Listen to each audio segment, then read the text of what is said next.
Cricket tournament में इनाम मिलता है, वो लेना कैसा है?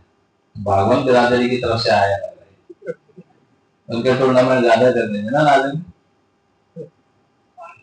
क्रिकेट टूर्नामेंट में इनाम मिलता है, वो लेना कैसा है?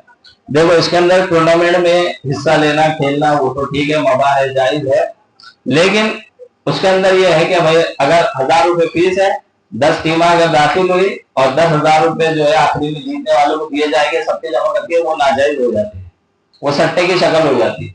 इसमें शक्ल क्या है कि अगर 1000 रुपए फीस है, अब कितनी भी टीमें उसमें दाखिल हो, 5 हो, 10 हो, 15 हो, 20 हो, वो मैचें खेलेंगी, सेमीफाइनल वगैरह फाइनल जीतेगी, लेकिन एक साहब की तरफ से उन्हें जो है 20,000 रुपए, 15,000, 10,000, 5,000 रुपए इनाम दिया जाएगा या ट्रॉफी दी जाएगी, तो वो जायज शक्ल है, वो लोगों की हौसला अफजाई के लिए वो जायज शक्ल है। लेकिन यही पैसे जमा करके 10,000 है, 10,000 में से 7,000 जीतने वाले को, 3,000 हारने वाले को दिए जाएंगे, तो वो जायज नहीं। जैसे हम लोग खेलते हैं ना कि भाई हम 2 टीम आए, 100 रुपए हमारे, 100 रुपए तुम्हारे, और जो जीत गया उसको 200 रुपए मिलेंगे, वो जायज नहीं है, वो सट्टे की शक्ल है। समझ में आ रही?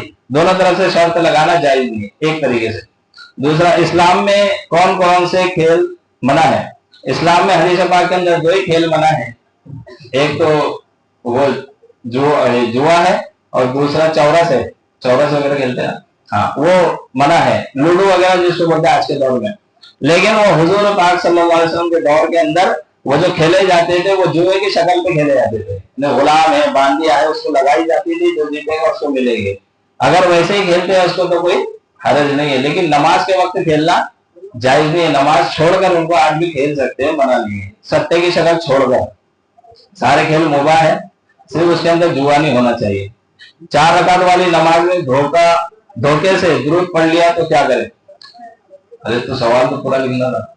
4 रकात वाली नमाज में अतहियात के बाद अगर धोखे से दुरूद शरीफ पढ़ लिया, तो जैसे मिसाल के तौर पर अल्लाहुम्मा सल्ली अला मुहम्मद व अला आलि मुहम्मद, यहां तक पढ़ लिया अगर धोखे से अतहियात के बाद में, तो फिर वो बंदे के ऊपर जो है सजदा सौ वाजिब हो जाएगा। सजदा सौ क्या हो जाएगा?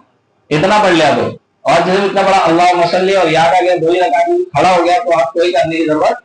और ये फर्ज नमाज में उसमें सजदा सौ वाजिब होगा, नफिल है, सुन्नत है, इसमें अगर भूले से अतहियात के बाद पढ़ लिया अल्लाहुम्मा सल्ली अला मुहम्मद व अला आलि मुहम्मद तक भी पढ़ लिया, तो फिर इसके ऊपर कोई सजदा सौ वाजिब नहीं होगा। ये फर्ज नमाज में होगा, और वित्र की नमाज में वाजिब होगा अगर अल्लाहुम्मा सल्ली अला मुहम्मद व अला आलि मुहम्मद तक पढ़ लिया इसने अगर, तो अतहियात के बाद दूसरी रकात में, सिर्फ फर्ज और वित्र में। मसला ध्यान से सुने ना, और नहीं सुने तो वीडियो के अंदर तो रहते ही।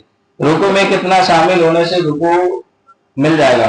रुकू में अगर इमाम साहब मिल गए और एक तस्बीह हमने पढ़ ली, तो फिर रुकू मिला हमको। और अगर हम नमाज के लिए आए और अल्लाह अकबर बोल के डायरेक्ट झुक गए या अल्लाह अकबर नहीं बोले, देखो अल्लाह अकबर बोल के आपको हाथ डालना है, फिर रुकू में जाना है, और एक तस्बीह इमाम के साथ मिलना चाहिए, तो आपको रुकू मिलेगा। आपने अल्लाह अकबर नहीं बोले तो नमाज नहीं होगी, तकबीर तहरीमा नमाज में आएगी आप।